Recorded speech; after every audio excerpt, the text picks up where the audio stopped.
your demons, cause I've killed mine. Don't beat yourself up anymore. It's mental health you can't ignore. Demons, they come and go, but the cracky little fucking bring on you when you're low. When you feel like you're nothing, your life's at the end. Just remember. Yeah, let's jump into this. How'd you first get into music? Wow.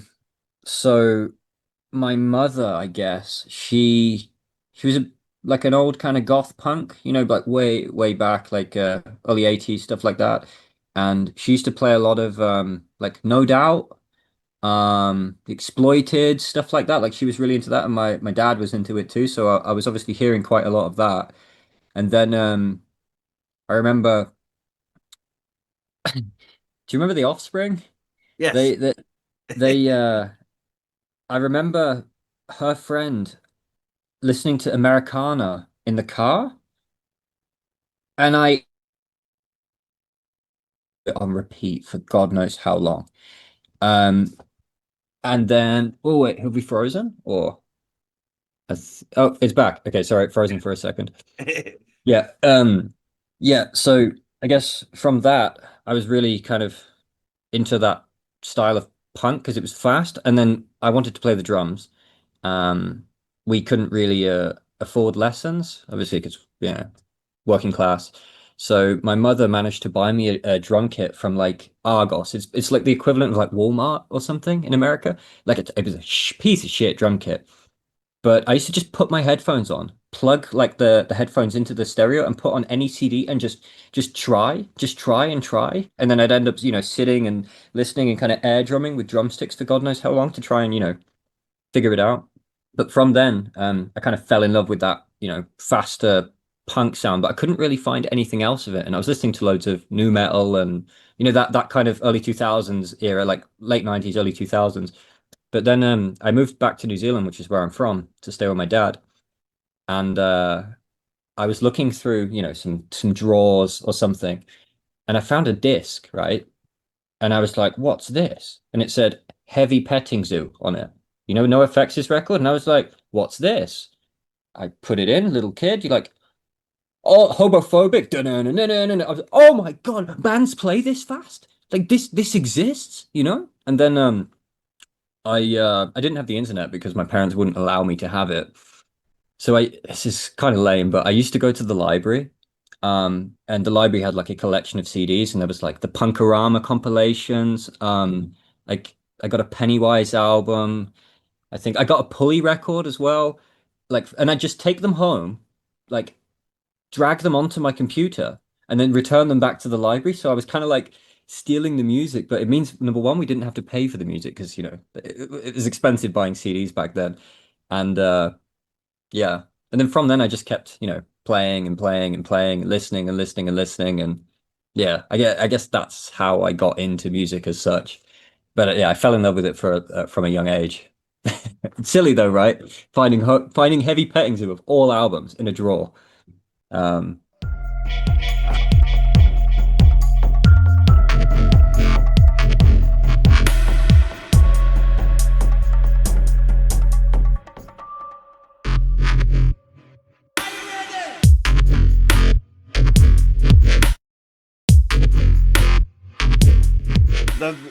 I first dug into positive junk. One of my tactics I always do is I'll take your name and I'll just start plugging it in to the internet to see what pops up. And then I click on those SoundCloud pages that people forget about. Right. oh my God. I know So what you're talking about. Yeah. yeah, so how long has that SoundCloud page been up? Because it didn't have a date on it, but it seemed like that some of that stuff predates that positive junk. Because Man, I've been making music since I was 12. I was heavily into metalcore, if you remember that, like the early 2000s wave of metalcore. I played drums for lots of my first ever tours were with metalcore bands because like there was no punk rock band. I was living in Coventry in England, which is where the Specials are from, the birth of ska, the third wave of ska, sorry. second wave. Yeah, it was second wave, sorry. My mother was really good friends with the band. So my first ever snare drum was from Brad, the drummer of the Specials. Like, my mum's best friend is their roadie, like the Roddy Radiation's guitar tech. My dad used to drink with them all the time. So like, yeah, I digress. I got that influence from them, but I was never able to find a band. I wanted to just play shows, right? But I ended up playing metalcore and like stuff like that. I just wanted to play double time and really, really, really fast. Sorry, I went off topic. What Uh, was the question again? Sorry. so the band Strain was Oh, what? that was when okay, so when I was 17, um, I got really heavily into electronic music. Like really, really into electronic music, and obviously I was doing a lot of drugs and going to free parties. And we have these things in England called free parties. It's like they take a big sound system, like a big dub sound system, put it in the forest, and you get like a text on your phone saying where the party is, so the police don't come and shut it down. And it's just freedom, man. Like I used to DJ a lot of those parties, so I was making the music so I'd be able to DJ it because I kind of totally fell out of love with punk rock, got really into MDMA and like ecstasy. And because of that, I was just like super down this like yeah, electronic music kind of whole. And I think a lot of people don't realize with that dubsteppy kind of stuff, it's 140 BPM, which is the same tempo as like a metal breakdown or a hardcore punk breakdown. So the way you bang your head or the way people dance is almost the same. It's almost like a hardcore two-step kind of thing. So I think that link is what kind of, got me in there. I had a radio show back then and everything. That's crazy you found that. Holy shit. Yeah, yeah, that and Dude, I your was like deep, 17, man, or 19. I don't yeah, remember. your deep dubstep band was called Fix.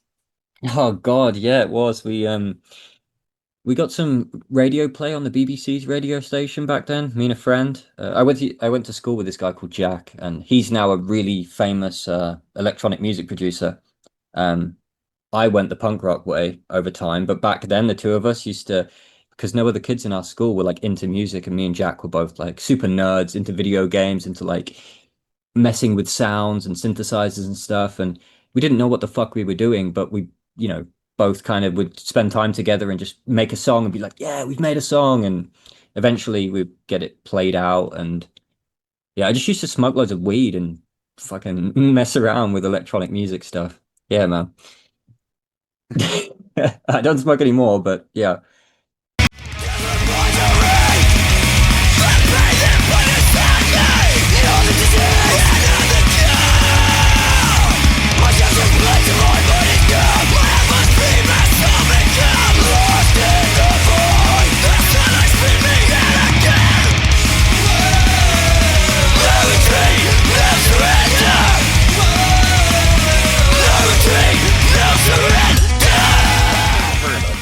Wasted Days or Positive Junk?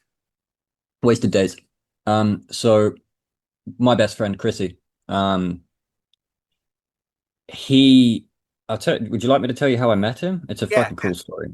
yeah. Okay, so I played in, lots of different little shitty bands when I was young, like little punk rock bands, whatever, in Coventry, which is where I was living in England.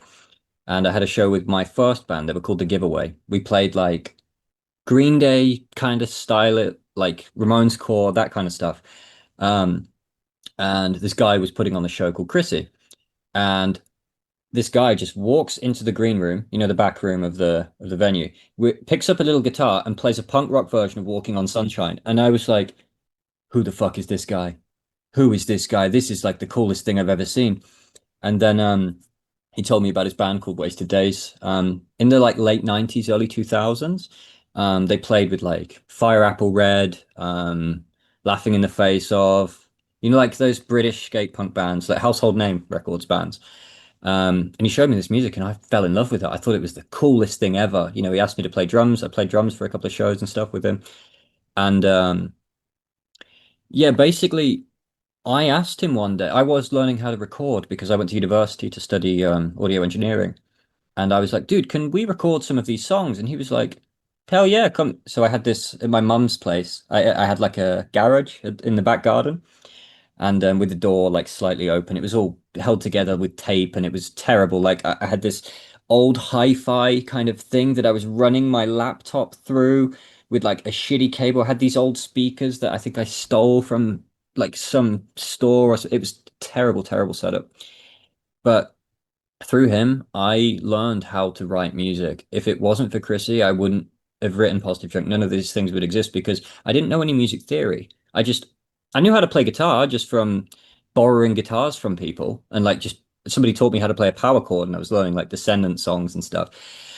And yeah, Chrissy just had these fucking great songs and gradually over time he's got this condition with his hands where it's like arthritis. His fingers kind of swell up, so he can't play anymore. And over time, I was the one who had to play, and then I ended up writing all the songs, but I was getting him to sing, and we were kind of just doing it for fun.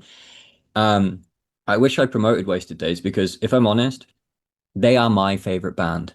Like, even though I wrote a lot of it and they are his songs, to me, I could listen to that music forever. You know, it's fun, happy pop punk, skate punk. Every song's about a girl. This guy, you know, he's got split personality, insanely bipolar, alcohol, like, but he's the best guy ever. You know, he's just had like a rough life, and I've never met somebody with as much talent as that guy has, you know? So yeah, Wasted Days for us was just, you know, making fun, you know, most of the songs we wrote in like 5 minutes. We get a load of beers in, sit in my mother's shed. Um, yeah, just writing punk rock. And you got to imagine we have neighbors, right, living all around us because it's like a council kind of area, which is like the projects, I think you call it in America. Um, our neighbors are like, you know, drug dealers and like dangerous people over there. They are in the garden. They hear, whoa, like this. They hear these guys doing punk rock. It was a very strange situation. Sometimes they'd come over and smoke some weed with us and watch what we were doing, like baffled that they didn't even know what punk rock was, obviously, you know, because it wasn't their kind of thing. But yeah, that's what came first, Wasted Days. Word. Ah, Word. I listened to Meltdown. No.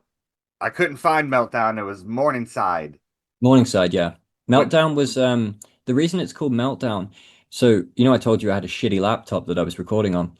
Um, my laptop would overheat after recording for 1 hour.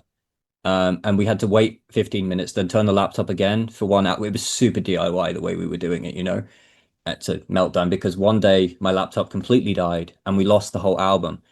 And we had to re-record the entire album again. That's what happened with that. That was yeah. so it wasn't salvaged, just the songs, huh? Yeah, yeah, it's lost, found, and salvage because my laptop melted down, and it was everything I still kind of had left that I put together. Like that's why not everything's mixed. Sometimes you can hear that, but then Morningside is the album that we were trying to, you know, write. But yeah, Yeah, and then you released a single and well, two singles. The so you guys were big Hellraiser fans? yeah, yeah, for sure. Oh, the lament configuration, yeah. Yeah. Well, there's a lot of euphemisms in those songs that I guess people who aren't into nerdy culture, you're a comic book collector, so I'm sure you kind of get it. Like we've got references to Lois Lane and things like that in the songs. It's very like nerdy kind of. Uh, think of a guy who's really unlucky with women, who really, really wants a girlfriend but can't quite get one, but falls in love with every girl that he sees, and he sits at home watching. That's kind of the vibe of Wasted Days. Like it's real. It's everything that is said is completely true. You know, that's how he feels because that's why in some songs he's talking about cutting up the girls and putting them into little boxes. It's not like bad. It's just because he's crazy. They're the thoughts he has when his, you know, mental health gets really bad. So we kind of put them into song to show like the one side and the other side. Like it's yeah. Word. But yeah, that Morningside was a great album. Thank you. I really dug that band. Hear me now! Government money keep on calling me up and talking about what I owe when I'm getting fucked up. My bank account's empty, all my cards are magic because I'm here overworked and I feel attacked. What's she gonna do when they gon' be something? It's got such a hole through my life like that. Students try, your shadows travel, so it's done, stretch to stay. That stuff came out in 2014, but a lot of positive junk shit came out the same year, like Yeah. February of 2014 you released your 3-track demo. Tell us a Yep. bit about that one. Well, so as I said, we were recording music in my shed. I had a friend called Jordan at the time who wanted to play bass. He did a little bit of bass on some of the songs, the first demo. I was trying to find a sound because I wanted to play. I'd always played drums in bands, and I'd always wanted to play guitar and sing. Um, so I kept writing these songs, and trying to find something. And then one day, I was always into Leftover Crack and Choking Victim and No Cash, stuff like that. But that's all I'd really heard. Um, there was a website back then called Crack Rock Steady Community. And my dream, it sounds really lame. My dream was somebody to pirate my album and put it on there. I just wanted to be a part of the Crack Rock Steady community, you know. And my friend came over one day and he said, Ty, I've got something to show you. It's going to blow your mind. I was like, what is it? And he put on Keep Dropping by The Infested. And I was like, what the fuck is this? Oh my God. And then he went home. I sat writing all night, all night, all night, all night. And then I wrote 9,000 Actions, which was the first song we did. Um, and yeah, so if it wasn't for him bringing around that Infested record, I wouldn't have been like, have found the sound. I kind of worked out the chords that would work. But I kind of tried to put my own spin on it because I find a lot of the crack rock steady community, like Atrocity Solution, they put a metal twist on crack rock steady. Dead Rejects, they put like a pop punk emo kind of thing on it. The Infidels, they put a skate punk kind of thing onto it. The Infested put like a British skate punk thing onto it. I wanted to put like a Sum 41, Good Charlotte, pop punky, but with the whole kind of no effects vibe to it. Like I feel like everyone in the genre adds something to it, at least the bands that people listen to the most, right? So Yeah, back then I was trying to add something to it. like Ross Um, in Mexico with his anti-venom adds that industrial that exactly. Or Cradle to the Rave, they had electronic to it. yeah. Or Officer Down, they add just like straight up street punk to it. But yeah, so I wrote this demo and do you know the band Officer Down? Um, Well, I come across them. I believe your album Misan sorry, Misanthropy. Misanthropy, you did a song with them on that. Well, it's because I owed them a homage. They were playing a show in the city I was living in, which was Birmingham at the time, so I was in university. And Shay, who's the bass player, he owns a record label called EHC Records. That's the label that the Infested signed to. And he had his band have done a split with Infested, etc. And I went to go to the show because I had this demo, and nobody was there. There was like three people there, and it was me, my friend, and some other guy. And at the end of the show, I handed him the demo, and I was like, "Can you tell me if you like this?" Because he was the only connection I thought I could get into the genre. And you know, he messaged me back saying, "Fucking love it. You need to do this, this, this, this, this." Shay prints shirts for NoFX and stuff. He owns a the screen printing company. Great, great, amazing guy. So that's why I got them on the thing. But from that show, it just kind of exploded a little bit because I messaged Atrocity Solution because I really like their music. Like, can you listen to this? Tell me if it's good. This was on Facebook, and they just shared it on their page. And because of that, loads of people went and clicked on it back when people used Facebook a lot more. And I was like, oh my God, I'm getting all these things. And I printed these little demos and people were ordering them from Japan and stuff. I was like, what the fuck is going on? This is crazy, you know? Um, so yeah, I owe a lot to Trusty Solution and Officer Down. They really, really helped me out at the start. But yeah, that was the demo anyway.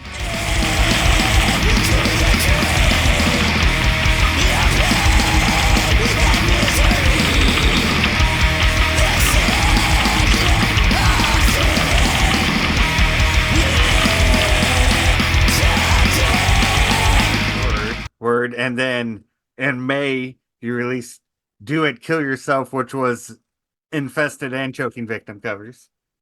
Yeah, I just really liked those songs and I was still learning to record at the time, so I just wanted to practice and see, you know, how I could get the sound. To me, it sounds awful now, like listening back on it, but it was a learning process, you know. It was a step up from the demo, but it was like still kind of trash. But it was more like an experiment, but I didn't want people to lose interest in Positive Junk because when I put an album out, I wanted people to like take the time to listen to it and not really forget about us. So yeah, that's what that was for. It was just a little bit of fun, you know.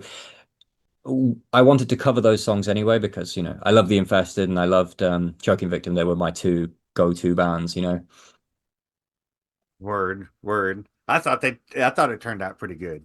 Like, Thanks, man. I appreciate it. I think everybody looks back at themselves very critically because I think I've got what 12, 14 years of experience now in audio engineering, so I know I can make something so much better. I know I write songs so much better now, but sometimes you forget that you didn't know these things back then. That's why it sounds like this. So it's good for what it was, I guess. That's the best way to think about it. But thank you, that means a lot.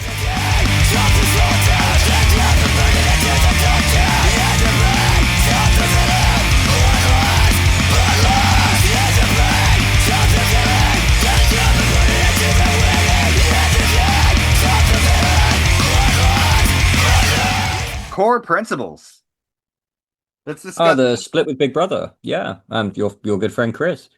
Yeah. He reached out to me after the demo, like wanting to do a split because he really wanted to do a 7-inch. I was really hyped to get my music on vinyl. It was one of my live streams was to have my music on vinyl, and Chris made it happen. Really sorted me out financially with that.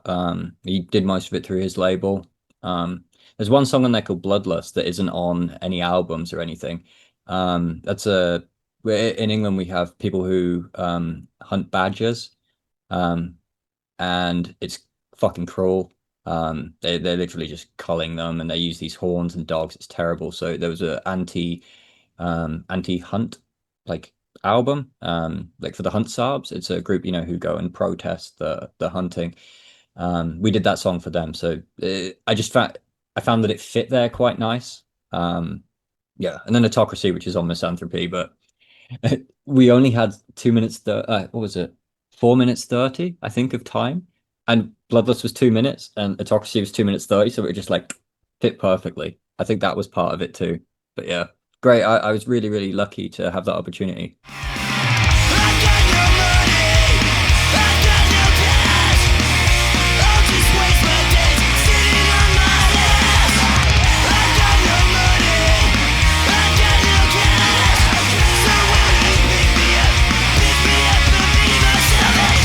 In 2014, you were very active that year.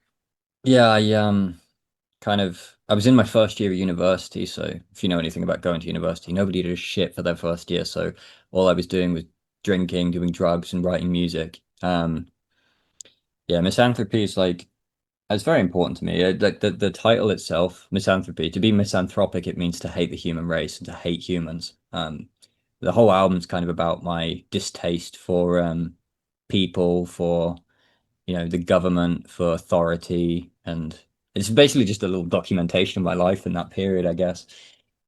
But yeah, it was really, really good fun to record. Kind of really pushed myself with like the recording process with the mastering. I played the drums, I played the guitar, I played the bass, I did the singing, I did the mixing, did the mastering, everything. Like it was my first real full solo project. Even with the CDs, like I went to the university library and printed out the inlays myself, and I cut everything. I bought CD cases. I bought the CD. I made everything by hand, like every single thing. It was like the patches we made by hand, and then the band Gang Control. They're from Sweden, great band. They sent us over a load of me a load of patches over, and my girlfriend at the time was helping me like cut things out, and yeah. But misanthropy is I still go back to it every now and again, and it seems people still listen to it. So I think I made a little mark in the scene. It was my attempt at Myths, Lies, and Hypocrites by The Infested. That's pretty much what that was, just with a few more different influences, I guess. Yeah, it was a fucking great album. Thank you, man. Yeah, there's like a lot of things in there that people don't realize that I think I've had a few messages about now, like the song Autocracy, the lead part is a Parkway Drive song, if you know that band, or like I took lots and lots of little bits from little bands that they're like Easter eggs, I guess, because my influences are so broad. Like I'm a big fan of hip hop, big fan of reggae, big fan of drum and bass, so I tried to put as much of it as I could in there. Yeah.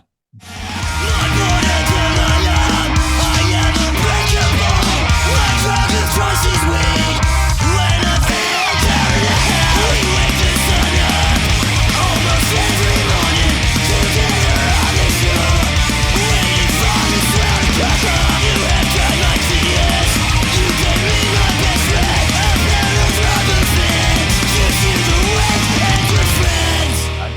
coming up. In 2015, you did release one song called My Board. Oh, yeah. So there's this amazing band from Spain called Minority of One. They're a positive hardcore band, kind of like Kid Dynamite, um, uh, Brutal Youth, that kind of, fast, melodic, positive PMA hardcore band. Um, the guitarist has a massive infested tattoo on his thigh. They are huge infested fans. And they come to stay at my house a few times and they really liked Positive Junk and I really liked their music. So I thought, um, yeah, I thought that the best thing to do would, be cover one of their songs just for fun. Because I was trying to get likes on the page at the time and I thought, why not? Plus they've played my version of it live instead of their own just because they thought it was quite cool. But they're really close friends of mine. Great band, amazing music. So if anybody's like, or if you want to, please check out Minority of One. They're a phenomenal band. Especially the I can't remember the name of the album. The big it's an orange cover. Um, Fucking fantastic. Word. Really fast, really in your face, really happy, really like, but happy, but with like ball sack. It's just the only way I can describe it. Um, yeah, so that was my like saying, thanks guys, love you. And I had a Spanish housemate at the time, and because they're a Spanish band, that's why there's the uno, dos, tres, cuatro at the start, because just to pay a little bit of respect to them. Yeah. Sometimes he's okay. This time three bites and set him down with no regard of my existence in this scary business. He took a hammer, managed to take it just in time. He almost took my life. You fucked up my project. I tried so hard to get it right. But yeah, let's jump into that Downers. Downers. Ah, the split with Dead Rejects. Yeah, yeah. Yeah, so that was a totally different record, man, because from 2014 to 2016, I really got my head down in university. I moved in with my partner at the time. I had a cat and stuff. I stopped drinking, stopped doing drugs, and stopped doing all that kind of thing. Um, had to work through a lot of mental health issues that I didn't realize I had at the time, but they came to fruition around that point, through stress and different things. So Downers was really a way, not just for me, for Shane too, for us both to get out how we were feeling. That's why it's called Downers. That's why there's the album covers, two guys fucking hitting the bong and being quite depressed. Like I was thinking at the time that I could write these songs about, partying, doing drugs and stuff, but I'm not actually doing that. So it wouldn't be real. It would be like I was lying to the people that I was talking to. So I started, writing out my feelings, writing that I was depressed, that I fucking wanted to kill myself and all this kind of stuff. And I realized my songs are kind of coming out very, very depressing.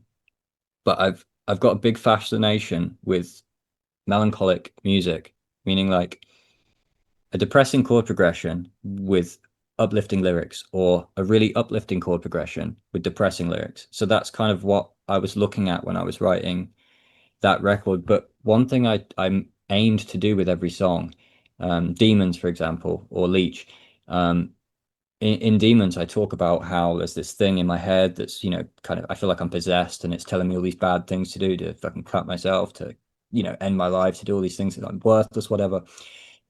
But then through talking to friends, through talking to Shane or other people in the scene, I kind of realized the solutions to my own issues. So in the songs, I talk about the sad shit first, what I'm going through, and then I talk about the solution and that people are there for you and that they can be there for you. Like there's a sample from the Rocky movie in one of the songs, which is kind of, telling you can do whatever you're able to do. You've just got to power through it. People are with you. So what I'm trying to say is I say what the problem is, how I'm feeling, but I say how to fix it at the end. I got a few messages from some people telling me that they kind of related to that and they were thankful that I'd put in the positive at the end of the song. So yeah, it was kind of a different approach, but yeah, I think it turned out pretty good. I hope so. Word. I loved it. I loved it. But like I But said, there is I there fucking there is something funny on that record that you might find interesting though. Um, there's a song at the end called "Wasted Days," which I'm sure you saw on the thing. So I was doing a recording project for university and I needed one more song. And my friend Chrissy from Wasted Days was supposed to come over to record. He came over to record and he had a manic episode. And because I knew him so well, I obviously, could tell when this was happening. And I had my back to him because he was sitting on the sofa behind me and there was a hammer on my table, like hit a nail in. And I glanced at the hammer and I could see it and I kept going. Go, we should check on him. I looked again and the hammer was gone. It wasn't there anymore. And I got a bad feeling and I turned around and I grabbed him just as he was about to hit me over the back of the head with the hammer. Held him up against the wall. He headbutted me, broke my nose. I pushed him all the way downstairs and then got him out on my door. And when he got outside, he snapped back to himself, crying, "What happened? Who hurt you?" And I was like, "Whoa, man, you need to go home now. We can't do this recording anymore." So my way of processing that traumatic event was to write the exact story of what happened. And it was actually for a university project. That's why in the bridge it says, "Don't mark me down," meaning don't give me a bad grade because it was to my lecturer. I got a good grade for it. My lecturer laughed. He was like, "No other student has ever written a song to me." But that entire song is about how, yeah, wasted days. We wasted the days, and Chrissy almost killed me. Still good friends now, back to normal. But mental health is something that other people would push somebody away for that. But I understood. One of my best friends, he couldn't help himself. But yeah, that's a little interesting story about that song.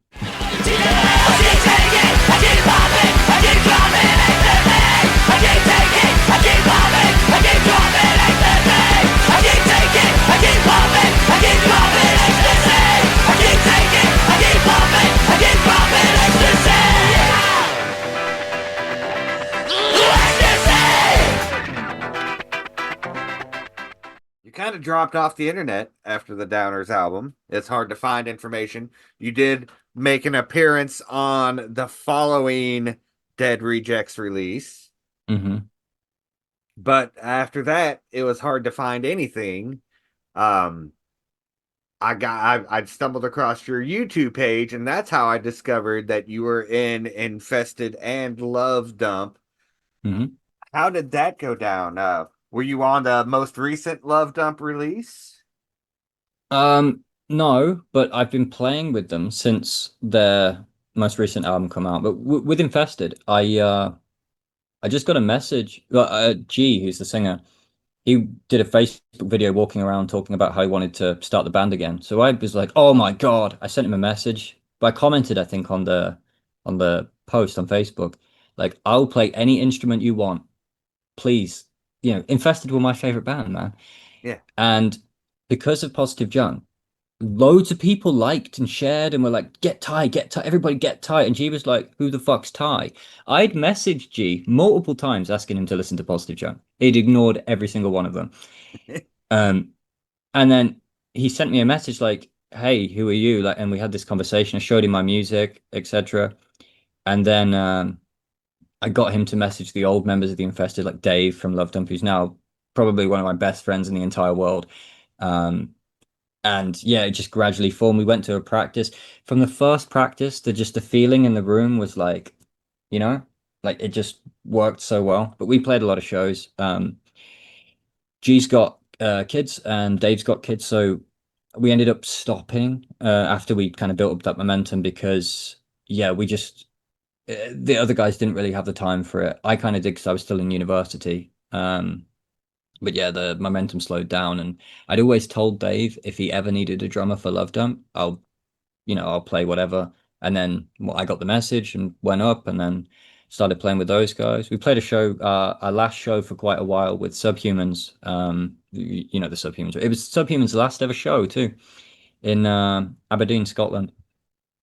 But yeah, really, really good fun playing with Love Dump. The songs live sounded totally different to the record because I was playing it my style, and we kind of evolved a little bit. It should possibly be another Love Dump album soon, but won't be for a little while because now we have a new band called Constant Supervision. We've So I live in Germany now because I got married to a German woman and I've had my kid here, but I still kind of fly back every now and again to play the odd show. But we're playing a show in a few days and we've never ever played the songs ever together. We've never played them together. It's just been done online, right? So tomorrow we've got a 5 hour practice just to play through them all, then we're playing the show. So it's going to be quite It'll work fun, I fine. guess. It'll work fine. You guys got It this. always did. Like, man, we've not practiced for a year before and played a show, and it's been fine. So I think, when you've played with the same musicians for so long, like Dave knows when I'm going to do a fill, or I know when Dave's going to do a reggae. Like, I could close my eyes, I guess, and you just know, right? When you're playing with the right people, for sure. Um, but in that time frame, like you said, in the last like 10 years, basically, where I haven't put anything out, I never stopped writing. Um, I teased a lot of stuff on the Positive Junk page, like videos of music and different things like that. And I have another album. Lots of people have heard the album. Shane's heard the album. The whole Infested have heard the album. Love Dump's heard the album. My wife's heard the. But I've sent a few songs to a few different people, but I've never like put it out because I was never really happy with it, and I fell out of love with music in general. I got way more into metal and like crust and stuff like that, but yeah, I'm going to be putting a new album out probably in the next year. I just feel like getting that out will make me feel so much better. Just it's a collection of old songs that people should have heard. It sounds just like Misanthropy.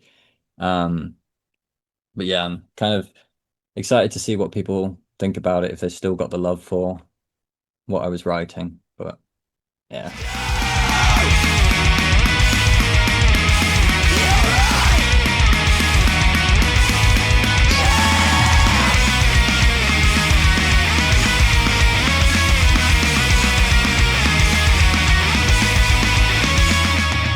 I think we got a bunch of good information here. Is there anything you think I'm missing out of this? I think, or did we cover everything? There's one thing you didn't find. Um, Ooh. I'll send you some of it so you can play it on your show if you want. I was trying to form a band for Positive Junk, like a real band, because I wanted to play guitar. But the drums in Positive Junk are quite fast, right? And I'm a fast drummer. I could never find anybody who could play it how I play it because it needed to sound like I sound like a dick saying that, but it needed to sound how I wanted it to be played because I wrote the drums, right? Because it's syncopated with the guitars, with the bass. I could never ever find a drummer. So I kind of gave up on that and I formed a new band called Suicide Club. Um, Suicide Club was like if you imagine Streetlight Manifesto, right? Without brass, but with a crack rock steady vibe to it. Really dark and with like metal in it. It was like yeah, I did an album for it. There's like one or two songs around on the internet that people have like that I've sent to them. I'll send you some of it, but I plan to put that out too. We were a band and we played like two shows. It was because the songs were a lot slower because I wrote it so I could get a drummer to play it. That was the point of that band. It was all the songs were written around 2015, just after Misanthropy came out. So yeah, there is another band that nobody's really found, but it does exist. And I'm quite I'm quite bad for not sharing my music. I don't think I've ever posted Positive Junk anywhere. Like, I don't like people, when they've got like a high ego and they're like, "Hey, look at my music, listen to my music, fucking listen to my music." Like, no. You get what I mean? Like I'd much rather people find it themselves, but then on the same token, I understand that if I don't share it, people aren't going to hear it. That's why I thought I'd make the page and yeah. But I'm really shit for like using the internet. I'm not the biggest technology fan. I don't want to be annoying people, you know?